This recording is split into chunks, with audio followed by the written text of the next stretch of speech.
All right, we're back. I'm here with Sarah, Kendra, Hallie. Hi. For another edition of What a Weekday. Every day a week of news. Yeah. It's exhausting.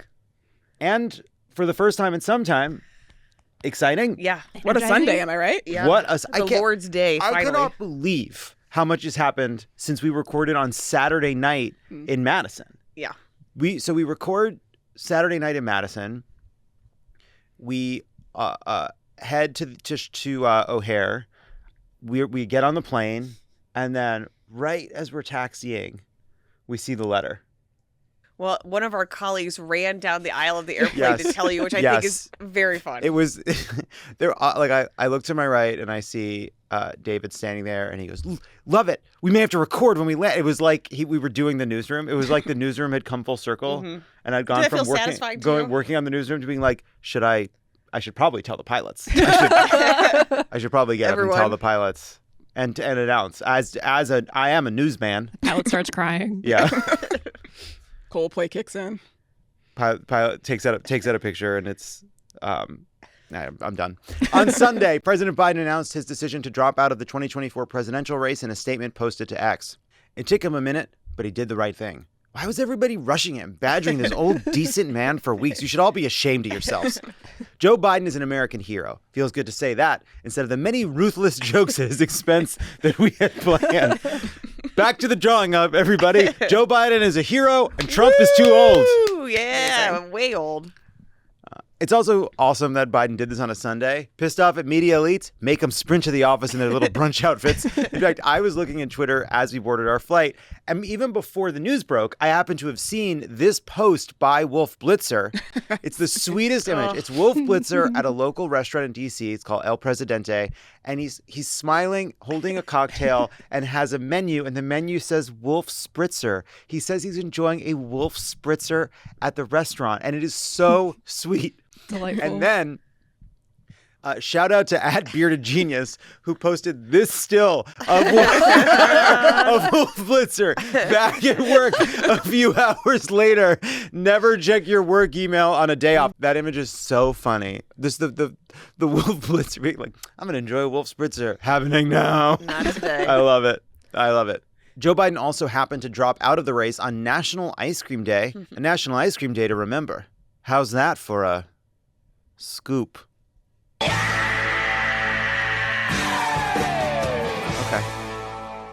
Okay. For those listening at home, I just want you to know we did 2 takes of that. Oh, I think they could tell. Wrote Biden, "It has been the greatest honor of my life to serve as your president. While it had been my intention to seek re-election, I believe it is in the best interest of my party and the country for me to stand down and to focus solely on fulfilling my duties as president for the remainder of my term. Lame duck? No. Heroic duck." Mr. President, if you're listening, go ahead and pardon Hunter. Go on. You've earned it. Actually, I sincerely believe that. I kind of do. Do you? He gets one. I like it. I think he gets one. I think it's a freebie. I think he gets one. I think It's a gun crime, so I'm going to say no, but I just feel like, I don't know, everybody gets one. he should definitely go pardon crazy. I feel like from now on, I'd just be pardoning. You know, the Supreme Court ruled he's immune. Throw some pardons out there. Yeah. Biden's announcement and endorsement of Kamala triggered an outpouring of gratitude and endorsements from all or most corners of the Democratic Party, which is why we're going to, for the remainder of this episode, we're Not so easy for us. We're coconut pilled. We don't do a lot of prop comedy, so this was It's a special day. it's a special day. Well, you know, you save it for one that you know is just going to fucking kill, which is what this is doing. Crushing. Look at LaCroix's this. in a half coconut shell. Yeah, with, I mean- with little lemon slices on the straws. I'll have an ice pop. This really sums it up, I think. I haven't seen the party this excited and united since we thought Trump getting impeached would mean something.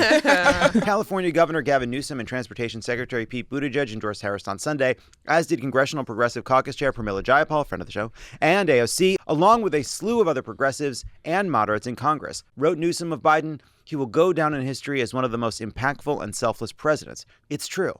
And we owe it all to the persuasive powers of those 4 ghosts who visited Joe Biden the night before.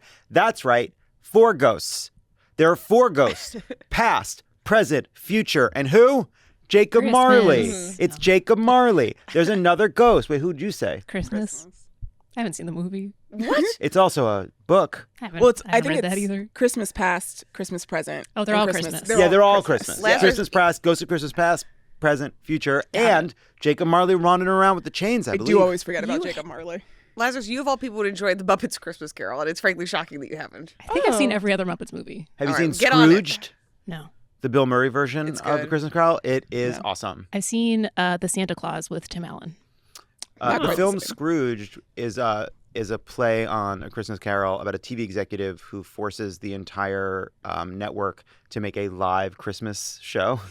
And my takeaway from it is we should do a live Christmas show It would on be Christmas. No? Hawaii Senator Brian Schatz tweeted, "Madam Vice President, we are ready to help," with a photo of himself climbing up a coconut tree. If you don't get this picture, then you need to go and look into the context of all in which you live and what came before you. I love this picture of Schatz on a coconut tree. He's a senator from Hawaii. He gets up there. Good for him. Love Schatz. Schatz. Bill and Hillary Clinton wrote in a Sunday statement, "We join millions of Americans in thanking President Biden for all he has accomplished, standing up for America time and again, with his North Star always being what's best for the country. We are honored to join the President in endorsing Vice President Harris, and we will do whatever we can to support her," the statement continued. "And I'm just going to be happy for her and not give in to any other negative emotions or patterns of thought that serve no purpose other than to ruin my day, like I've been talking about with Dr. Angela." Are you using Siri to transcribe this? She's talking to Dr. Angela, you know? Do you think she feels bad? I wonder. I don't think she should. Well, she definitely shouldn't, but I mean, she's a person. Must be complicated. Must raise a lot of feelings.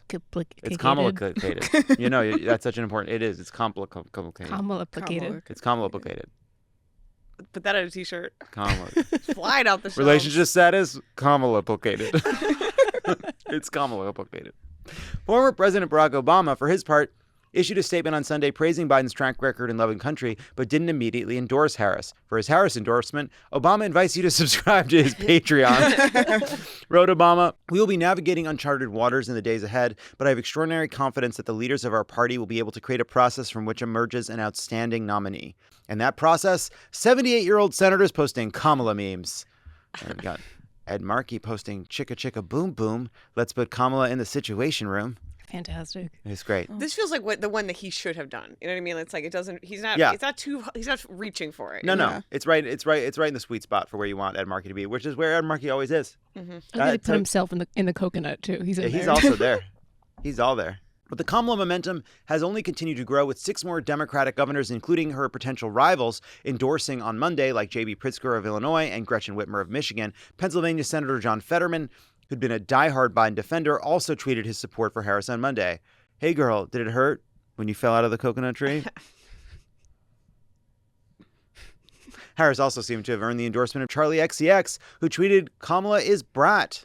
Stay out of this, Limey. Go bow to your hot dog finger king." I'm just kidding. Kamala is brat. Yeah. Keir Starmer does sound like the name of a high-ranking Trade Federation member who later turns out to be Sith. But that's not Charlie XCX's fault.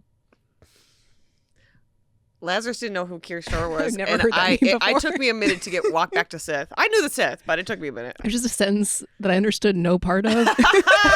We trusted you though. We're like, this is his thing. Thanks for trusting me. Yeah. Just to add some fun context, I think also it's important to it's 2 Indian women like congratulating each other. Yeah. I think some people forget. Can't clap because I'm holding a coconut. What?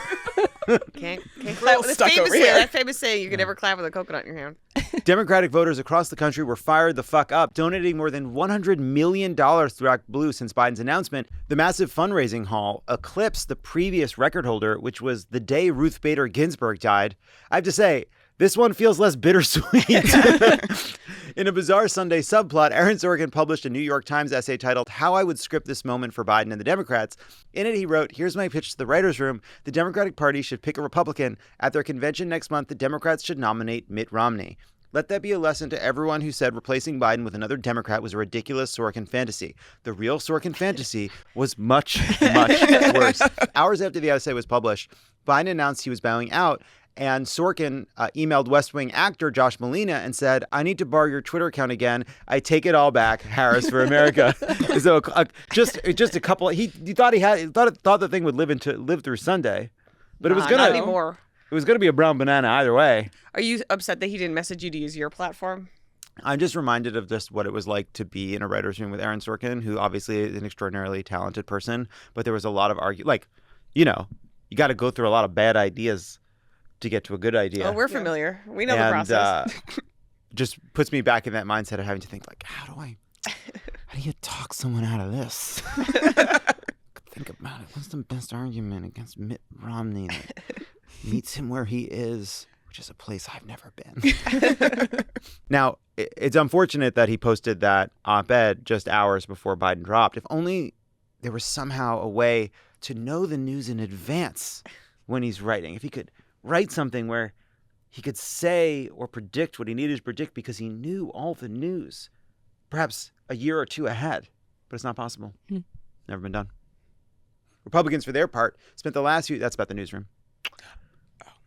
Republicans, for their part, spent the last few days swinging wildly like a kid trying to find the piñata. Trump attacked Biden for a while, telling NBC News Joe Biden is the worst president in the history of the United States, by far, adding he should never have been there in the first place. He should have stayed in his basement. Trump also tried out his nickname for the vice president at his rally in Grand Rapids. I call her Laughing Kamala. You ever watch her laugh? She's crazy. You can tell a lot by her laugh. No, she's crazy. She's nuts. First of all, absolutely insane thing for a person to say who has been in the public eye for basically nonstop 40 years, including 10 years as a national political figure. And we have never seen him actually laugh. We've seen him mock people or smile or kind of jeer or do a little scoff or appreciate a joke or a line. But we've never seen Donald Trump moved to laughter. That is chilling. That is chilling. I feel like a challenge has just been issued. We just I want to go find it. No, I want to. I want to know. I think it would require. I think finding something funny requires a level, like it's a very shallow level of vulnerability. But he can't allow himself. Like it would require. He would have to right. You are giving up something. Yeah, you I are think relent. He couldn't. Laughter is a kind of you relent. I think he would be disgusted by his own laughter, and so we're never going to see it. Also, the mispronouncing of the name is none of them can say it, and I don't know what's going on. A deliberate. No, it's absolutely deliberate, but it it's going to be a long. I think it is a right. Days. It's a way of signaling that she's strange and odd and not worth knowing. Like it's like, this is how little dare I she care have to a get this name right. we don't Right. all will know already? She should be named Sarah or something of that nature. Yeah. I'm sorry, I'm just looking at you. Yes, like boring. Yeah. Well, just a good old fashioned white name From the Bible. From the Bible. Yeah, and like sure, it's from the Jewish parts, but it's not Jewy. You know, if you spell without the H, it's less Jewy. Right, for sure, and we've always said that. Meatball Ron, Sleepy Joe, Little Marco, and now like those are good nicknames. Laughing Kamala, I think he's lost his touch, but that's common with aging. Oh, did you know that Donald Trump is 78 years old and the oldest nominee in the history of a major party? It's interesting. I think it's a big liability, and I think more and more people are going to start talking about it. I hadn't thought about it. I honestly hadn't thought about it Until right now, and realized how old he is. Yeah. And I think he's lost a step. Oh, and last I'm concerned couple of months, about it. He's falling apart. He's he losing is. a step. And I just think look, it's too important a job to put in the hands of somebody who you feel like is maybe slowing down. Couldn't agree more. There was that video yesterday of Kamala walking down the stairs of the airplane. Could have watched it all day. Oh yeah, she goes right down those stairs. She's doing Wonderful great. video. You're not afraid at any point. No. The GOP seems pretty committed to focusing on Kamala's reputation for laughing a lot as an angle of attack. Good. Now that Kamala is fully jokerfied, she is unstoppable. Want to know how she got all these scars? She didn't fall out of a coconut tree. Oh. That's tough. That was a tough one. 100 days. 100 days, my friend. Guffaw? Gafamala. See, but these are all cute. Do you ever see like where this or Sacco and Vizzetti where I'm about to do it, where there's like these two shapes. The one's like a pointy shape and a round shape. Oh, yeah, Kiki and Boba. Kiki and Boba. I feel like Kamala has this very like warm, positive, round feeling that even like Gafamala, I'm like, that's fun. Laughing Kamala, I like it. Like it's like you can't. He's not riffing in the right way because the actual name itself is. I guess that's why they have to mispronounce it. Yeah. Like because the actual name is. It's a great name. Kamala. Like, it's, you can manage it on a shirt. Yeah. Said Nikki Haley in Milwaukee. Kamala had one job. She can say one it. job. And that was to fix the border. Now imagine her in charge of the entire country. So first of all, It's nice to imagine Kamala in charge of the country. It gives me a warm feeling. Oh, yeah. But just as a reminder, the Biden administration now has put in place an executive action that is helping to reduce the chaos at the border. There's a bipartisan bill that Trump is currently blocking. And I just, they're going to try to throw this term border czar at her, and we should just not give an inch on it, because it is Donald Trump and the Republicans that are currently responsible for what is going on at the border. Meanwhile, other conservatives pumped out faux outrage over Biden's decision to step aside, a betrayal, they claim, of Democratic voters. Tweeted Mike Johnson, having invalidated the votes of more than 14 million Americans who selected Joe Biden to be the Democrat nominee for president, the self-proclaimed party of democracy has proven exactly the opposite. Invalidating the votes of 14 million Americans is supposed to be our job. Speaker Johnson also said that Kamala is responsible for the largest political cover-up in U.S. history. She is known for as long as anyone of Biden's incapacity to serve. However, here's the problem with this. Biden has been meeting regularly with both Democrats and Republicans. Speaker Johnson has met with him, negotiated with him. Here's Speaker Johnson after an important and contentious meeting just this year. Thank you all for being here. We had a productive meeting, I think. So that's about a meeting he had with the president and a bunch of Republican and Democratic leaders. If there's a conspiracy, bud, you're part of it. Like in a couple years, Lazarus puts out a statement saying I should step down because I've started commenting on too many of the jokes and not moving on to the next joke. Bitch, you've been here and said nothing. Saving it all up for when I need it. Yeah, they tell all. I feel like we have Fair some enough. Slack comments that say otherwise. Stephen Miller, never criticize me. Never criticize Never me. criticize I don't you want to to your hear face. it. I Got it. only have criticism now. I don't have anything I don't want to else. hear it. I A am benevolent, perfect. a positive criticism, a critique. No, I don't even. I don't want. even. I don't want destructive or constructive criticism. I don't want anything, even if it is in the 100% the spirit of making the show better. Only compliments. Okay, All right. that's fine. Stephen Miller threw a full-on tantrum on Fox News. They held a primary. People, they had ballots. They filled out circles. They went to the voting booths. They spent money on advertisements. And as President Trump said, the Republican Party spent tens of millions of dollars running against Joe Biden. First of all, yuck. But also, I can tell you from experience, most of us just went in there and filled out the bubble for fun. He was the only real option. And I can also tell you from experience, most of us fully forgot we had to select him in the primary. Hours before Biden issued his announcement, Speaker Johnson claimed it would be illegal for Democrats to change their official candidate at this point, which is obviously a lie. So it would be wrong and I think unlawful in accordance to some of these states' rules for a handful of people to go in a back room and switch it out because they don't like the candidate any longer. That's not how this is supposed to work. So I think they would run into some legal impediments in at least a few of these jurisdictions. So these guys are really scared of Kamala, and that's more fun than I imagined it would be. Actually, the rule book says a dog must play basketball. Must. Just to sum up their position, Joe Biden has to be the presidential nominee, even if it's non-consensual.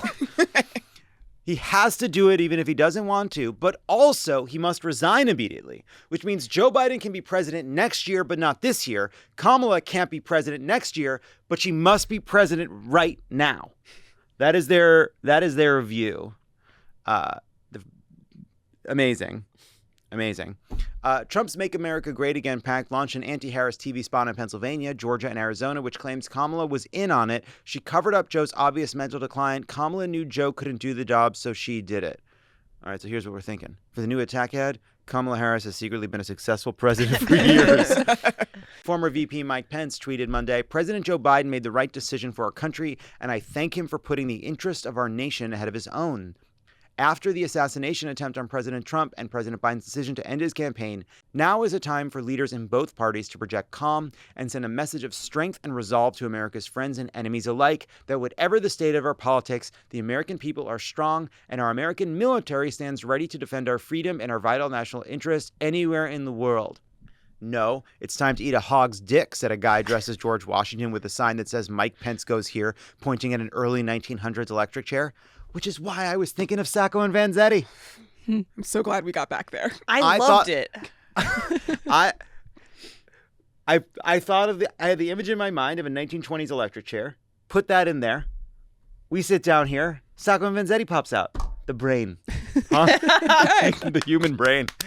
The human brain, ladies and The gentlemen. human brain and its strange connections, huh? It's a beautiful thing. It's a Absolutely. beautiful thing. On Monday morning, Vice President Harris spoke publicly for the first time since President Biden stepped aside. And I wanted to say a few words about our president. Joe Biden's legacy of accomplishment over the past 3 years is unmatched in modern history. In one term, he has already, yes, you may clap.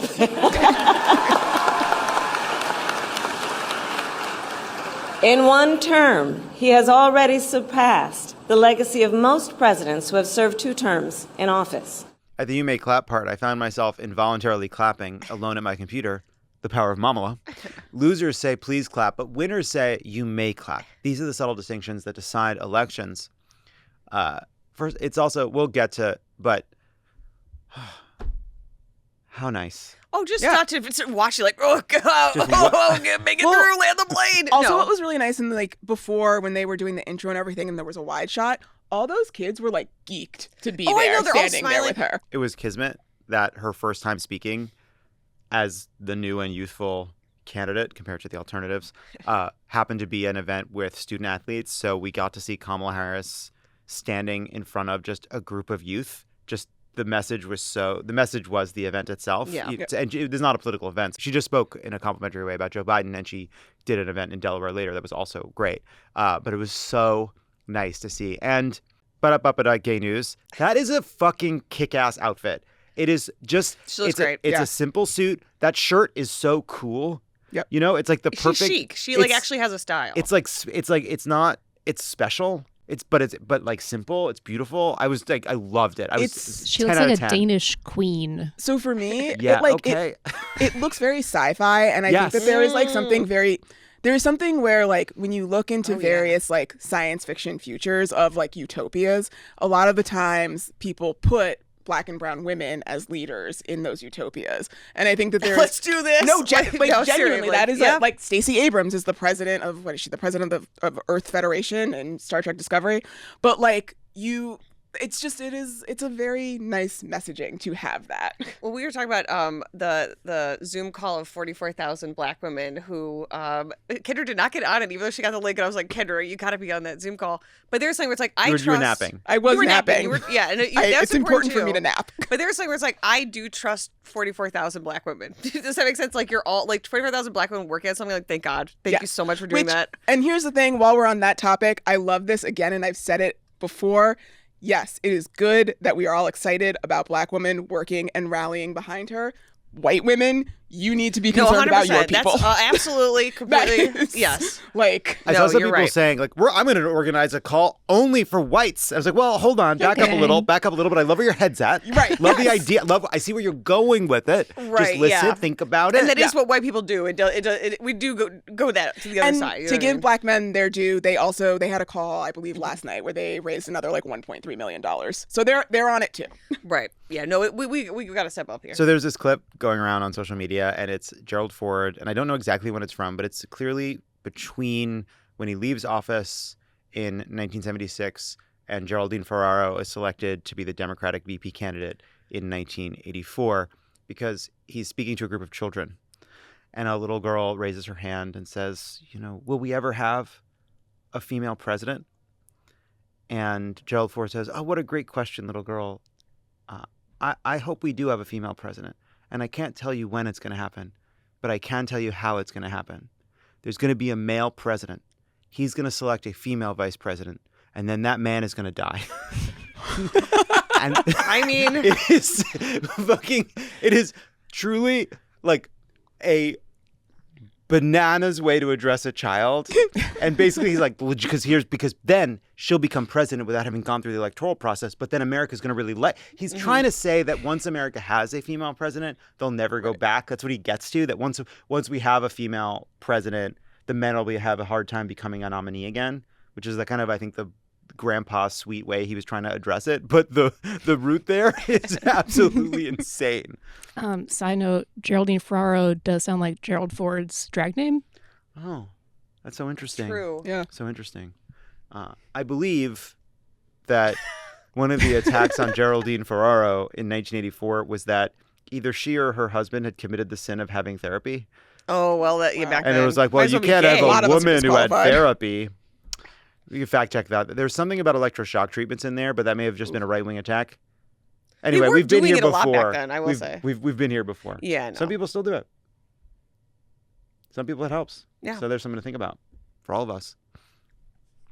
Speaking of people that make me want to get shock therapy, West Virginia Senator Joe Manchin said Monday that he wouldn't run against Harris for the nomination after considering re-registering as a Democrat on Sunday. Yeah, same. I also won't run against Kamala. Hallie, Kendra, Sarah, you gonna run?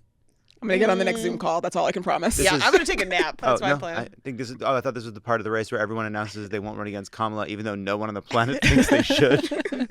By Tuesday, enough delegates had publicly pledged their support for Harris to make her the presumptive nominee, and the conversation turned 100% to who her potential vice president might be. Colorado Governor Jared Polis was asked Monday whether he'd serve as Harris's vice president, and said this. If they do the polling and it turns out that they need a 49-year-old balding gay Jew from Boulder, Colorado, they got my number.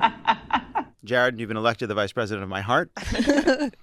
When asked about a potential VP run on Morning Joe, Kentucky Governor Andy Beshear said, I think if somebody calls you on that, what you do is at least listen. Beshear also took a swipe at J.D. Vance over his book Hillbilly Elegy and the fact that he grew up in Middleton, Ohio. And I want the American people to know what a Kentuckian is and what they look like, because let me just tell you that J.D. Vance ain't from here. This is the left's birtherism, and to be clear, I 100% support it. Harris spoke at the campaign's Wilmington headquarters on Monday after walking up to Beyonce's Freedom, which was awesome. That, like, a song for this moment, like, it was so fucking cool just hearing that song. And that apparently, like, she has the permission of Beyonce to use it. She did once before, right? I'm trying to remember. Like, there was something before Biden. I mean, stepped I know down. There was something recently where she came out to that song, and it was like, yeah, Beyonce personally gifted her tickets to the show in DC. Like, they are definitely connected, and Miss Tina has been posting nonstop since, I saw that. Since the announcement. Harris had this exchange with President Biden, who was on speakerphone. We love Joe and Jill. We really do. They truly are like family to us. And we do, everybody here does. It's mutual. I knew you were still there. You're not going anywhere, Joe. I'm watching you, kid. I'm watching you, kid. I love you. I love you, Joe. Oh. It was a sweet moment. Little did we know that it would continue for the next 100 days, Joe's voice booming from the ceiling without warning during every Kamala campaign event, no one able to figure out how to end the call. Kamala then previewed what her campaign against Trump might look like. Before that, I was a courtroom prosecutor. In those roles, I took on perpetrators of all kinds. Predators who abused women. Fraudsters who ripped off consumers. Cheaters who broke the rules for their own gain. So hear me when I say, I know Donald Trump's type. Does anyone else feel like doing a standing backflip right now, or is that just me? Meanwhile, J.D. Vance traveled to his hometown of Middleton, Ohio on Monday, where he had this to say about Democrats. Well, they say it's racist to do anything. I had a Diet Mountain Dew yesterday and one today. I'm sure they're going to call that racist too, but... Nice. Good one, JD. No, Diet Mountain Dew isn't racist. It is a disqualifying beverage choice. Yeah, I'm sorry. Because Diet Mountain Dew isn't an option when there are 5 options. It isn't an option when there are a dozen options. It is only an option when every soda on earth is also available. It is only available in a wall of capitalistic, orgiastic, carbonated excess. You're turning down Diet Coke, Diet Pepsi, Coke Zero, Pepsi Zero Sugar, Diet Root Beer, Diet Iced Tea. What are we doing here? And he says he had one yesterday and one today, so that's his go-to. I don't think I've had a Mountain Dew since middle school. Like, genuinely. Part of me thinks he's saying this to, like, activate the incels. I feel like part of me is like, is Diet Mountain Dew, like, it is like a phrase that people are like, you're connecting to me through the internet. It's like what activates the Manchurian Candidate. Is it that same neon color? I can't even imagine what a Diet Mountain Dew would taste like. I kind of do want to try it now. But I am disgusting. You got to keep that in mind. I'm from Ohio. I'll have a Diet Mountain Dew. I mean, I'm sure it's great. Just to be clear. I'd enjoy it. We'd love a Mountain Dew. But come on. It's just so far down the list. It's like if it's hot in the back of, like, the bus, you're like, I guess I'll drink it because there's something else here. It's like the Wario of Fresca, I feel. Yes. Diet Mountain Dew as a kid, it was the drink of the kids that just didn't give a fuck. They're just like, yep, I drink Mountain Dew. I don't really care about my grades. I don't care what happens. It was one thing if you were drinking a Code Red. Code Red was very popular. Well, and Diet Mountain Dew is interesting because the diet implies that you do care about something, you are being thoughtful about. nutrition to some degree, but then it's a Mountain Dew. So it's, who are you? Yeah. Well, I think he's trying to be relatable, but also, he's keeping it tight for the campaign trail. That is interesting, right? To go to talk about having a diet soda in this context. Look, I That's the Yale of him coming out. Yeah, the Yale Yale jumped boy. out. The Bulldog jumped out. There's the JD and the JD. If he was drinking full flavored Mountain Dew, it would make me trust him a little bit more. Because it's like, okay, well, something's deep wrong then. Okay. Maybe I gotta stop drinking all this diet soda. Yeah, for sure, Yeah, dude. I think definitely. I gotta yeah, stop. we I just all love it so have much. talked about it. I gotta stop. I just can't imagine turning down a full fat Coke for a Diet Coke, or even better, a McDonald's Sprite. To me, it's a Diet Cherry Coke with a Cherry Coke floater at the movies, like the fountain drink. Untouchable. I like a Diet Coke. You like I that? just think the thing about real Coke, which does taste good, but then afterwards there's like, you feel the film on your that's teeth. true. Yeah. That's And Diet Coke, you just feel the chemicals burning through your Yes, body. which I like. I Which love like. it. I do think the Diet Coke, the first time you have it as a kid, you're like, what are you people doing? Yeah. This tastes like a tire. Yeah. How do you think it's good? And somehow you're like, second sip, less tire, third sip, perfect. And that's the beauty of Diet Coke. It's an acquired taste. JD wasn't done riffing. It's good. I love you guys. But 100 days. How did his book get through the legal read? I don't know. That's a question for you. You're the book lady. I just really wonder. Look, JD Vance is a guy you'd really like to go get a beer with, but only because he's still in your house an hour after the party ended and he refuses to take your hints to leave and you don't know what else to do. And before anyone asks, what's RFK Jr. up to? well, you probably won't be surprised. That's right. He finally ate Commander Biden. According to the Washington Post, Kennedy met with Donald Trump to discuss a role in his administration overseeing a portfolio of health and medical issues. Oh. In the end, I mean, first of all, that is is a big deal. Now that we've finished. Look, we all stared into the abyss. We took a good 2 weeks to pretend Donald Trump wasn't there and stare in the abyss. And we got a good look at the abyss and we know how dark it is down there and we're scared of it and we don't want to go in the abyss. Now we got to turn around again and blow these things up. Mm-hmm. Because holy shit, they're going to place Fauci with RFK Jr.? It won't be safe anywhere. He's only doing what the worm commands him to. Obviously. It's the worm's world in that case. We're living under worm law. You want to live under worm law? In the end, the Post says, this is so rich, that Trump's team declined to offer RFK Jr. a job out of concern that Kennedy was effectively seeking a quid pro quo of his endorsement for a position under Trump. Trump, who famously hates quid pro quos, who famously was impeached for seeking a quid pro quo, who loves quid pro quos, wants to be a part of one. This is all, the layers of bullshit that go into the statement. Trump declined to offer RFK Jr. a role because it seemed like a quid pro quo. Don't believe he declined. Don't believe it's because of a quid pro quo. Believe he would get the job. Believe maybe he's already been promised a job. I think that they told him that. It's kind of like in Hollywood, sometimes they tell people, white men, they're not hiring white men right now.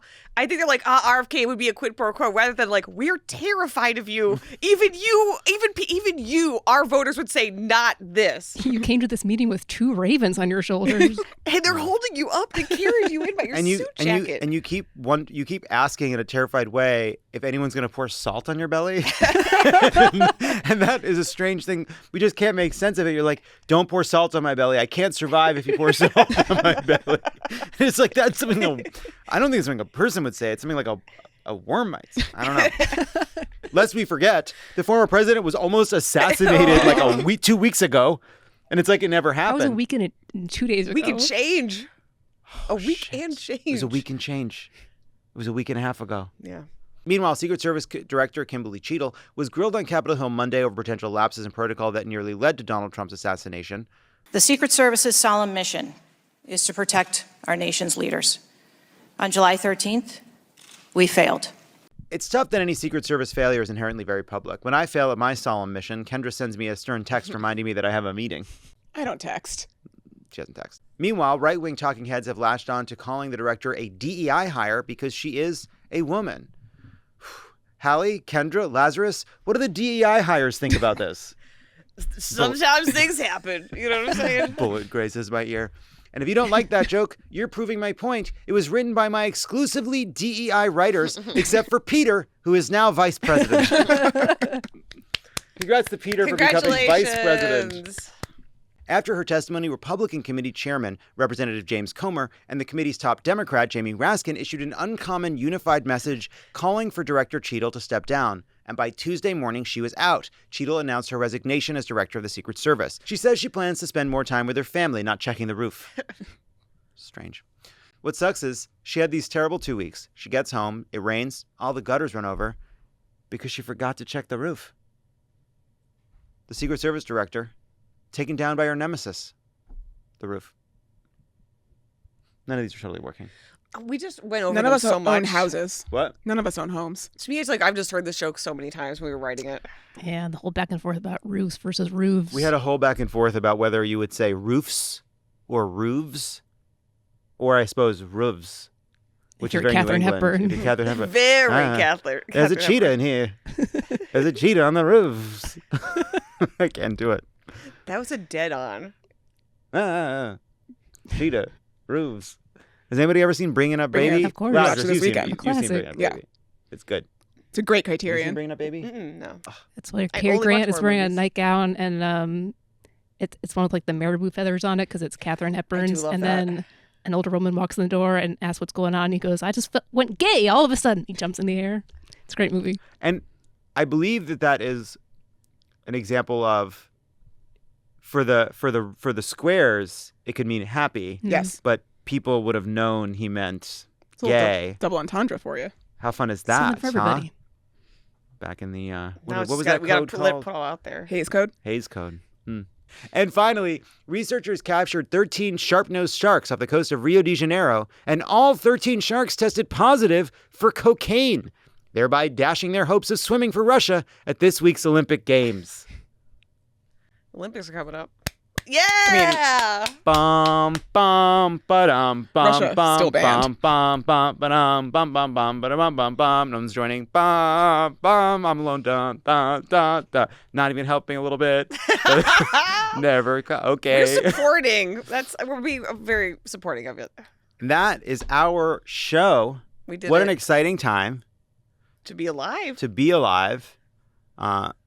We have a great show lined up for this Thursday night that'll be out Saturday, including a special guest that we've added based on the news. So you have that to look forward to. And I just want to say that it's nice to be hopeful. Oh, and yeah. It feels great. that, yes, there are real challenges and real uncertainty. I'm sure we will have plenty of polls that come in the coming days that pop from one to several of our balloons, and that's fine. But being too hopeful is not less sophisticated than being too cynical, and we have to fight. We have to work really hard, but it is much easier to be part of a group of people that are excited and motivated to do what we need to do than it is to be part of a team that's just trying to do the best they can under circumstances that make them terrified. We don't know what the future holds, but I think the fact that the last 72 hours have energized and excited so many people are a reminder of like what politics can be, and we should hold on to this even though the next 100 days are probably not going to feel as good every day as the last week has felt. And by the way, also that like it is a testament to the campaign around Joe Biden and to the Democrats running up and down the ballot that we're in a position where we can have a strong candidate step in, take over a working and excellent organization staffed with really smart, good people and hit the ground running and make use of the $100 million they've raised in a way that is smart and effective.